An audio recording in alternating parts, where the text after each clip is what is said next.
الرحمن الرحیم رب اشرح لی صدری ویسر لی امری واحلل عقدۃ من لسانی یفقہوا قولی۔ الحمدللہ الذی لا مانع لحکمہ ولا ناقض لقضائہ، والصلاة والسلام علی سید انبیائہ وسند اولیائہ واحبابہ المعارضین لاعدائہ، اما بعد فاعوذ باللہ من الشیطان الرجیم، بسم اللہ الرحمن الرحیم۔ واتخذ اللہ ابراہیم خلیلا، صدق اللہ العلی العظیم۔ الصلاۃ والسلام علیک یا رسول اللہ وعلی آلک واصحابک یا حبیب اللہ۔ الصلاۃ والسلام علیک یا خاتم النبیین وعلی آلک واصحابک یا خاتم المعصومین۔ اللہ تعالی جل شانہ وعز اسمہ کی حمد و ثنا حضور قائد المرسلین سید النبیین امام الاولین والآخرین جناب محمد مصطفیٰ احمد مجتبیٰ صلی اللہ علیہ وآلہ واصحابہ وبارک وسلم کی بارگاہ اقدس میں درود و سلام ہدیہ کرنے کے بعد، برادران اسلام، بیت اللہ الحرام اللہ تعالیٰ کا وہ عظیم نشان اور آیت جو مکہ مکرمہ میں ہے، جسے رب تعالیٰ نے بہت برکت والا فرمایا اور ہدایت فرمایا،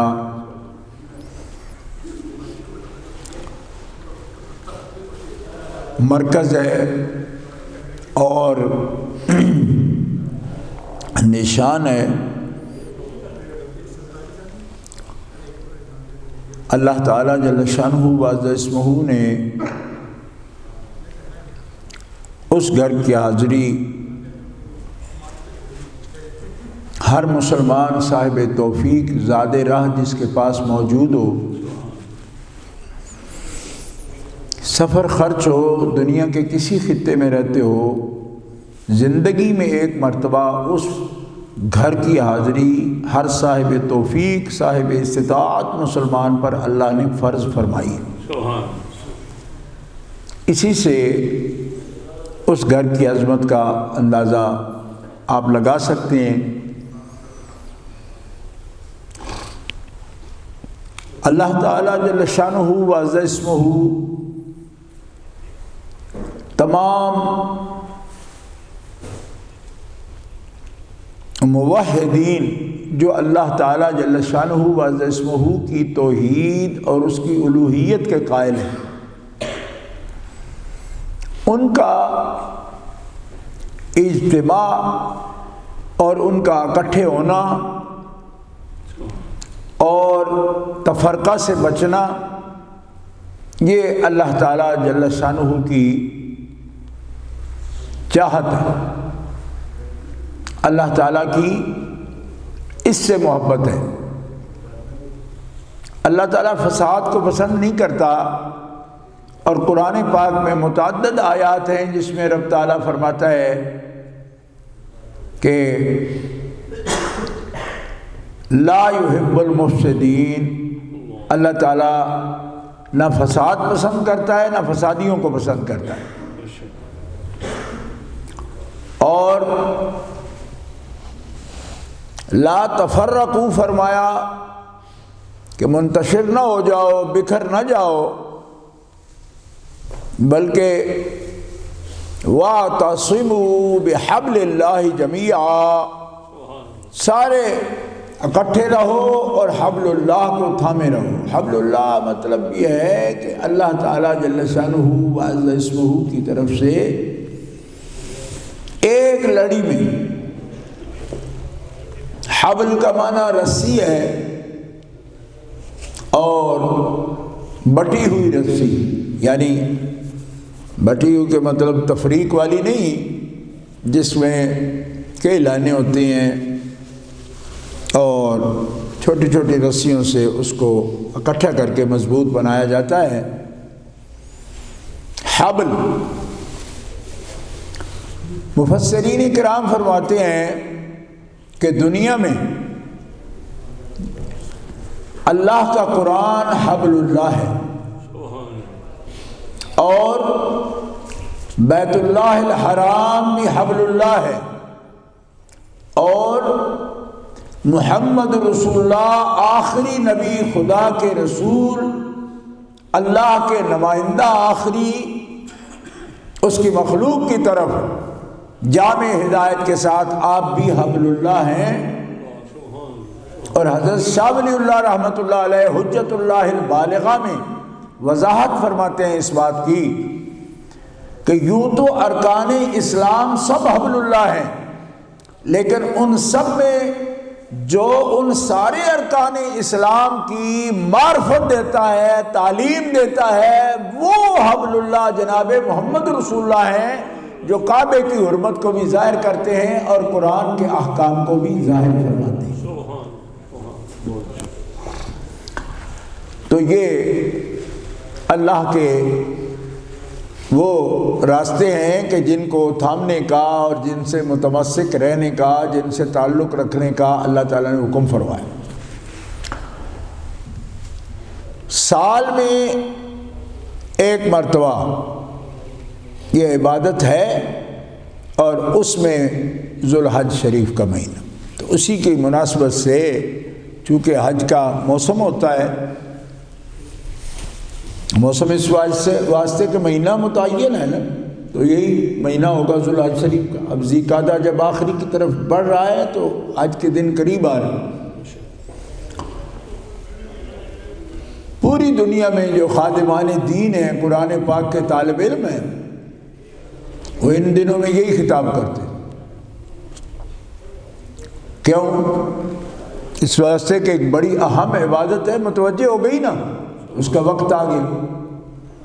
اگر راستے پر امن نہ ہو، فضا سازگار نہ ہو، تو اللہ تعالیٰ فرماتا ہے کہ پھر نہ آؤ۔ کیوں؟ کہ جو بھی عبادت ہے اس میں آپ کی استطاعت دیکھی جاتی ہے، طاقت دیکھی جاتی ہے۔ اللہ ہے نا، اللہ تعالیٰ جل شانہ وعز اسمہ رؤوف الرحیم ہے، غفور الرحیم ہے، تو دیکھتا ہے۔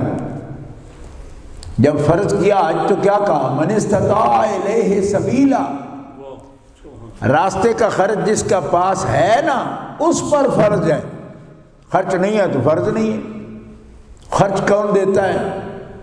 خرچ وہ آپ ہی دیتا ہے۔ فرمایا جب دوں گا تو پھر حاضری بھی لوں گا، ابھی نہیں ہے تیرے پاس تو گھر بیٹھ۔ لیکن رسول پاک صلی اللہ علیہ وسلم فرماتے ہیں سفر خرچ نہیں ہے، پھر بھی جس مسلمان کے دل میں ایک کشش ہے بیت اللہ الحرام کی، فرمایا یہ اس کے ایمان کی نشانی ہے۔ اللہ پر جس کا ایمان ہوگا، الوہیت پر، توحید پر، اس کے دل میں بیت اللہ شریف کے لیے ایک کشش موجود ہوگی، محبت موجود ہوگی، جذب، ایک جاذبہ، ایک کھینچنے والی چیز جو اس کو دل کو تھوڑا۔ میں نے بہت بندے ایسے دیکھے اللہ کے، خاص طور پر میں یہ عرض کرتا ہوں کہ ملک پاکستان میں، پنجاب میں میں رہنے والا بندہ ہوں، میں نے بہت سے ایسے بندے دیکھے کہ فقیر ہیں، لیکن ان کی طلب تو پوچھے نا، کسی خاتون سے، بزرگ سے پوچھا اماں آپ کے کیا دل کی حسرت ہے؟ کہ سب باقی حسرتیں اللہ کے انعام ہیں، اولاد ہے، کھانے پینے کو ہے، لیکن کبھی یہ توفیق نہیں ہوئی، تو آخری حسرت کے طور پر یہی بیان کریں گے، بس زندگی گزار دی، ایک حسرت باقی ہے کہ بیت اللہ الحرام کی حاضری ہوتی اور مدینہ منورہ کی حاضری۔ تو نبی کریم صلی اللہ تعالیٰ علیہ وسلم آپ کو اللہ نے یہ علم دیا تھا اور دیا ہے تھا، میں کبھی کہتا نہیں ایسے بولنے میں تیزی ہو جائے کہ دیا ہے کہ جتنے لوگ بھی قیامت تک بیت اللہ شریف میں حاضری دیں گے رسول پاک صلی اللہ تعالی علیہ وسلم کو اجمالاً بھی اور تفصیلاً بھی ان کے بارے میں بتایا گیا۔ میں آپ کو یہ حج کے متعلقہ بات ہے اور رسول پاک کتنا امت کے بارے میں جانتے ہیں، حاجیوں کے بارے میں، وہ بھی عرض کر دیتا ہوں۔ ایک دن اللہ کے رسول صلی اللہ تعالی علیہ وسلم فرمانے لگے، یہ حدیث ہے سیاہ ستہ میں مضبوط حدیث ہے، آپ نے فرمایا کہ عراق کی طرف سے جو لوگ حجاز کو آئیں گے وہ جوحفہ سے، شام کی طرف سے آئیں گے جوحفہ، جو لوگ ہندوستان کی طرف سے آئیں گے عدن، ذات قرن، ذوالحلیفہ مقامات، ادھر سے آئیں گے، ادھر سے آئیں گے، ادھر سے آئیں گے، شام سے آئیں گے، عراق سے آئیں گے، ایران سے آئیں گے۔ حضرت عبداللہ ابن عباس عرض کرتے ہیں، صحابی رسول ہیں، نبی کریم علیہ السلام کے چچا زاد بھائی بھی ہیں، عرض کرتے ہیں یا رسول اللہ ان ملکوں سے بھی، ان تو مسلمان کوئی نہیں۔ یعنی یہ آپ نشان مقرر فرما رہے ہیں سب ملکوں کے لیے، تو وہاں سے کون آئے گا؟ جیسے یہ ہمیں سمجھانے کے لیے کہہ رہے ہیں۔ اور دوسرا کہ جن کی جس حد تک نظر ہوتی ہے اتنا ہی دیکھتا ہے نا، ہم جیسے فوراً کہہ دیتے ہیں یہ کیسے، لیکن سوال کرنے سے دروازے کھلتے ہیں۔ آپ نے سوال کر دیا، نہ کیا ہوتا تو یہ جواب کیسے ملتا؟ یا رسول اللہ وہاں سے اتنے لوگ آئیں گے کہ ان کے لیے آپ ایک نشان اسی طرح مقرر فرما رہے ہیں۔ یہ فرمایا یہ سب ہیں ابن عباس اور اپنی لاغر لاغر اونٹنیوں پر اور گھاٹیوں سے چڑھتے ہوئے حاجی، یعنی اونچی نیچی زمینوں سے چڑھتے ہوئے گھاٹیوں پر، اوپر ڈھکیوں پر اور کوئی سواریوں پر، لاغر اونٹنیوں پر جو لوگ آ رہے ہیں نا، محمد رسول اللہ کی نگاہیں ان ہزار حجاج کو جو تلبیہ پڑھتے ہوئے آ رہے ہیں، محمد رسول اللہ کی نگاہیں ان کو دیکھ رہی ہیں۔ اور تو دیکھے گا کہاں کہاں سے لوگ آتے، کیونکہ اللہ تعالیٰ جل شانہ وعز اسمہ نے حضرت ابراہیم علیہ السلام سے فرمایا نا، کعبہ تعمیر کیا، فرمایا اب آذان کی، حج کی آذان کہہ دو۔ آپ نماز کی آذان سنتے ہو نا، حضرت ابراہیم علیہ السلام نے حج کی آذان کہی، اذن فی الناس بالحج، بنی نوع انسان کے لیے اعلان کر دے حج کا۔ عرض کی میں اعلان کروں گا اور پوری انسانیت کے لیے فی الناس بالحج میں اعلان کروں گا، تو کہاں سنیں گے لوگ؟ کہاں سنیں گے؟ مجھے آپ کو سنانے کے لیے اور پیچھے تک آواز دینے کے لیے اسپیکر لگانا پڑتا، پھر ادھر ادھر ہو کر بولتا نہیں۔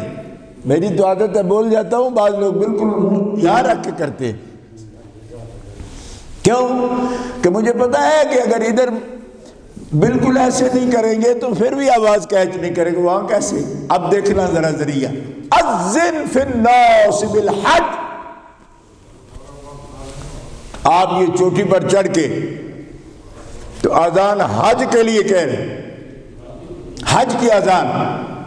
اور مفسرین کرام اس آیت کریمہ کے تحت لکھتے ہیں کہ قیامت تک جن لوگوں کو رب تعالیٰ نے توفیق بخشی ہے کہ وہ حج و عمرہ کے لیے حاضر ہوں گے، وہ اپنے اپنے ماؤں کی رحموں میں اور اپنے اپنے آبا کی سلب میں بھی حضرت ابراہیم علیہ السلام کی آواز سن رہے تھے، اور اس حال میں بھی انہوں نے لبیک بولا، اور جنہوں نے لبیک بولا زندگیوں میں جب بھی پیدا ہوں گے اللہ تعالیٰ کعبے کی زیارت عطا فرمائے، زیارت حرمین طیبین ان کو عطا فرمائے. یہ ایسی باتیں ہیں کہ ہم لوگ یاد بھی کرتے تو یاد نہیں آتی. ہم سمجھتے ہیں کہ کوئی والدین مسلمان تھے، ہم مسلمان ہو گئے. کئی بچے مجھ سے یہ سوال کرتے رہتے ہیں، کہتے جی ہم تو نسلی مسلمان ہیں، ہم سوچتے ہیں کہ اگر ہم عیسائیوں کے گھر میں پیدا ہوتے تو عیسائی ہو جاتے. میں نے کہا اور تھوڑی گہرائی، ابھی اوپر اوپر چل رہے ہو، تھوڑا اور گہرائی میں جاؤ، آپ کو سمجھ آ جائے گی. ایسا نہیں ہے، آپ کا بڑا پرانا رشتہ ہے. یہ تقسیم بالکل اتنی معمولی نہیں ہے جیسے آپ سمجھ رہے. اللہ کے منتخب بندے ہیں جن کو رب تعالیٰ نے جن کے دلوں کو اپنی توحید کے لیے چن لیا ہے. یہ منتخب بندے ہیں جو نئے داخل ہوں دین اسلام میں، ان کو بھی وہ چنتا ہے. لیکن پرانے اس بات پر اپنے آپ کو غفلت میں نہ ڈالے رہیں کہ ہم نے کون سا قصد کیا ہے، جی ہم تو ایسے ہی پیدا ہوئے ہیں اور یہی کچھ دیکھا ہے. لیکن نہیں، یخرج الحی من المیت ویخرج المیت من الحی. وہ مالک زندوں سے مردہ پیدا کرتا ہے، مردوں سے زندہ پیدا کرتا ہے. کیا مطلب ہے؟ کوئی چاہے تو مشرکوں سے مومن اور پھر مومنوں سے مشرک پیدا کر دے، اور جن کو اللہ نے چن لیا اپنے لیے ان کے سینے اپنی توحید کے انوار سے منور فرماتا ہے. اس لیے منتخب بندے خدا کے چنے ہوئے، یہی اس کا انتخاب ہے. اس پر خدا کا شکر کرنا چاہیے. ان کو میقات کہتے ہیں، جو میں ابھی بتایا نا آپ کو، جوحفہ بھی، ذات قرن بھی، اور عدن بھی، یلملم جس کو کہتے ہیں، یہ عدن کے ساتھ ہے. یلملم جہاں سے ہم ہندوستانی، پاکستانی، بنگلہ دیشی یہ جو مشرق سے آتے ہیں تو ہم لوگ یلملم سے باندھتے ہیں. احرام کے بغیر احرام جس سے آگے جانا منع ہے. اور ایک حکمت بتا دوں کہ نبی علیہ السلام اللہ کے رسول و نبی ہیں، آپ مقرر نہ کرتے تو ان کے بعد کوئی اتھارٹی نہیں تھی جو یہ مقرر کر سکتی. اللہ اور اللہ کے رسول کے بنا کوئی نہیں کر سکتے. اللہ نے حکم دیا اور رسول اللہ نے کر دیا. آپ کے بعد کوئی اتھارٹی نہیں تھی جو مقرر کرتی کہ میقات کیا ہے. تو اس سے آگے بڑھ جاؤ اگر بغیر احرام کے تو پھر آپ کو اس پر جرمانہ پڑے. یہ بہت سخت آرڈر ہے نا. اللہ اکبر. آپ کی سڑکوں پر بغیر کونسل کے اگر کوئی ٹریفک لائٹ نہیں لگا سکتا کہ یہاں بھی رکنا واجب ہے، تو آپ کیا سمجھتے ہیں کہ خدا کے گھر کے لیے کوئی بھی اتھارٹی ہے کہ مقرر کر دے یہاں اس کی طرف بغیر احرام کے کوئی نہیں جا سکتا؟ اللہ کے قوانین کو نشان زد کرنا یہ اتھارٹی ہے جناب محمد الرسول اللہ کی. فرمایا مجھے ہی کرنا ہے، اور ابھی آنے والے نہیں ہیں، پر تو نے ابن عباس نہیں دیکھے، میں نے دیکھ لیا ہے. جو آئیں گے بڑے دور سے آئیں گے، ہر طرف سے آئیں گے. بیت اللہ العتیق کو وہ اپنی اونٹنیوں پر بیٹھے آئیں گے، پیدل آئیں گے، اور جا رہے ہیں اور جاتے ہیں. اور جو نہیں پہنچ پاتے، کرونے نے روک لیے ہیں، ان کے دلوں میں بھی تڑپ ہوگی. وہ یاد رکھتے ہیں کہ یہ دن تو وہ آ گئے جو حاضریوں کو دن تھے. آخری جملہ، اللہ تعالیٰ جل شانہ کو اپنا گھر اتنا پسند ہے جو بنایا لوگوں کے لیے. گھر ہم بناتے ہیں اپنے لیے، اللہ بناتا ہے وضع للناس. فرمایا میں نے تو گھر میں رہنا نہیں، یہ گھر میرا ہے، بنایا تمہارے لیے. وضع للناس، جو بھی گھر بناتا ہے تو اپنے لیے بناتا ہے نا. ایک کمرہ باہر بنا لیتا ہے آنے والوں کے لیے، باقی گھر اپنے لیے. میرا ڈرائنگ روم ہے، یہ میرا ڈریسنگ روم ہے، یہ میرا بیڈ روم ہے، یہ میرا ہے ریسٹ روم ہے، یہ ہے، سب بناتے ہو نا. لیکن اللہ نے بنایا گھر، فرمایا وضع للناس، میں نے لوگوں کے لیے بنایا، خود گھر میں نہیں رہتا. اور حضرت شاہ ولی اللہ محدث دہلوی بڑا عجیب اسکالر ہے، دنیا اسلام میں اپنی شان کا مالک اللہ کا بندہ ہے. فرمایا نہیں، گھر بنایا تمہارے لیے، اور تمہارا اہتمام سارا خود کیوں کرتا ہے؟ فرمایا اس لیے کہ تیرے اندر ایک خانہ بنایا اس نے اپنے رہنے کے لیے. جو سمجھے سمجھے، نہ سمجھے تو پھر اگلے جمعے، کیونکہ ٹائم تو ہو گیا. ٹھیک ہے اے حاجیو، آپ اسے دیکھنے آئے ہو، اس کے گھر دیکھنے آئے ہو، وہ گھر آپ کے لیے بنایا گیا. لیکن احساس کر، فرمایا تیرے اندر. حضرت سلطان باؤ رحمۃ اللہ علیہ نے اس حقیقت کے لیے کہا کہ اے تن رب سچے دا حجرا، اے تن رب سچے دا حجرا تے وچ پا فقیرہ جھاتی ہوں، تے نہ کر منت خواج خضر دی، تیرے اندر آب حیاتی ہوں. یہ ہے وہ بات. فرمایا تیرے دل کے اندر، تن کے اندر خانہ میرا ہے، اور یہ خانہ میں نے بنایا، میرا کہلاتا ہے، لیکن ہے تیرے لیے. یہ تیرے لیے، یہ جہان تیرے لیے، لیکن تیرا دل وہ میرے لیے. اب جس نے بسایا بسایا، ورنہ کسی نے کسی چیز کو بسا لیا. میرے جیسے گناہگار پتہ نہیں کس چیز کو بسائے بیٹھے ہیں.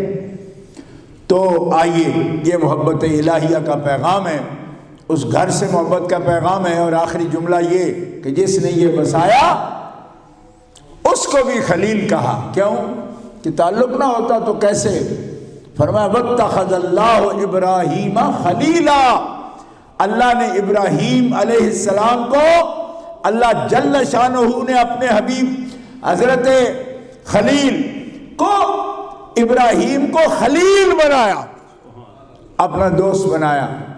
اور خلت خاص دوستی ہوتی ہے، خاص الخاص دوستی کو خلت کہتے ہیں. خلیل بنائے، اور حبیب ہیں وہ، خلیل ہیں وہ. آج دنیا میں جتنے بڑے بڑے مذاہب ہیں نا، یہود ہوں، نصارہ ہوں، کچھ سب مسلمان ہیں، یعنی جتنے بھی مسلمان ہیں یہ، اور یہود اور نصارہ، یہ سب. اور میں یہ بھی آپ سے عرض کر دوں کہ ان کے علاوہ بھی بہت سی دنیا جو خاص کسی تقسیم میں نہیں آتی، لیکن یہ قدرتی محبت ہے خدا کی، خدا کے خلیل کی، کہ وہ بھی ابراہیم علیہ السلام کی محبت میں بندھے ہوئے ہیں، اپنے دلوں میں حضرت ابراہیم خلیل اللہ کی محبت رکھتے. یہ میں نے الخلیل جا کے بھی دیکھا ہے. الخلیل میں حاضر ہوا ہوں، ہیبرون میں، جہاں حضرت ابراہیم خلیل اللہ کا مزار مبارک ہے. ساری دنیا کی ساری قومیں فخر کرتی ہیں ابراہیم علیہ السلام. کیا کشش ہے رب تعالیٰ. فرمایا اس لیے کہ میرا گھر پہلا بنانے والا یہ معمار ہے نا، اس نے بنایا اور اس کے بیٹے نے بنایا، تو اس کو خلت کا مقام دیا. اور جسے رب خلیل بنائے، مخلوق جتنی بھی پراؤڈ بھی ہے. آپ کو پتا ہے کہ قوموں کا کیا کیا اقدار ہیں، لیکن سب ابراہیم علیہ السلام سے محبت کرتی ہیں. اور وہاں ان کی قبر انور پر بھی اقوام متحدہ سے فیصلہ کرانا پڑا کہ کون سی کھڑکی کس کی ہے. لوگ سمجھتے ہیں نا قبروں سے کیا ہوتا ہے اقوام متحدہ میں باقاعدہ یہودی پکارے ہماری بھی ایک کھڑکی ہو. اور نصارہ نے کہا کہ ہماری بھی ایک کھڑکی ہونی چاہیے، کیونکہ ہمارے بھی بڑے یہ ہیں، کیونکہ سیدہ مریم کے پیکے تو یہی ہے نا، ان کا بھی دعویٰ ہے۔ اور مسلمان، قرآن کہتا ہے مسلمان زیادہ حقدار ہے ابراہیم کے، اِنَّ أَوْلَى النَّاسِ بِإِبْرَاهِيمَ لَلَّذِينَ اتَّبَعُوهُ وَهَٰذَا النَّبِيُّ، کیوں کہ ابراہیم کا تو یہ وارث ہے جو قیامت تک ابراہیم کے علم کو، توحید کے علم کو، جو ابراہیم کی علامت ہے، اس کو قیامت تک بلند رکھنے والا یہ نبی کون؟ محمد رسول اللہ، اور اس پر ایمان لانے والے یہ ہیں اصل میں ابراہیم کے وارث۔ ورنہ وہاں دعویٰ کیا، اور علامہ اقبال نے اسی لکھا نا، بحر تقسیم قبور انجمن ساختہ اند، فرمایا اقوام متحدہ کا یہ رول ہے کہ قبریں تقسیم کرنے کے لیے یہ اقوام متحدہ بنی ہے، ٹھیک ہے؟ یونائٹڈ نیشن کس لیے ہے کہ قبر بانٹ دے، اور واقعی اس نے بانٹی۔ میں نے جا کے دیکھا کہ یہ کھڑکی یہودیوں نے لے لی، یہ کھڑکی نصارہ کی ہے، یہ 3 کھڑکیاں جو مسجد میں ہیں یہ مسلمانوں کے لیے ہیں، اور ہر آدمی فخر کرتا ہے، پر سرکار فرماتے ہیں ابراہیم صرف فخر کے لیے نہیں، ابراہیم تو اسوہ ہے، اسوہ، اور ابراہیم کا اسوہ کامل جناب محمد رسول اللہ ہیں، ان کا دین ہے۔ آج بھی جو آل ابراہیم اور ملت ابراہیمی سے تعلق رکھتا ہے وہ دین محمدی پر ہوگا، اور جو دین محمدی پر ہوگا ان کے لیے سرکار نے یہاں تک فرما دیا کہ میرے دین کی مشابہت کس کس چیز میں ابراہیم سے ہے، فرمایا یہ چہرہ دیکھ لو۔ سرکار نے صحابہ سے کہا یہ چہرہ دیکھو، آج اگر 100% ابراہیم کے مشابہ دنیا میں کسی شخص کو رب نے شکل بھی عطا کری ہے تو محمد رسول اللہ کے لیے یہ ابراہیم کے مشابہ۔ اور دین کتنا مشابہ ہے، فرمایا آل محمد، محمد و آل محمد پر جو درود پڑھوایا رب نے اور تعلیم دلوائی، پڑھتے ہو آپ ہر نماز میں، اس میں درود کی بھی مشابہت بتائی، کما صلی تعالی، ایسا درود کیسا، جیسا ابراہیم و آل ابراہیم کا۔ اللہ اکبر۔ تو بہت اس میں نکتے ہیں، لیکن آپ وقت اور آپ کا کام اور سب کے پیش نظر انشاءاللہ پھر موقع ملے گا، بات کریں گے آپ سے۔ اللہ تعالیٰ سلامت رکھے۔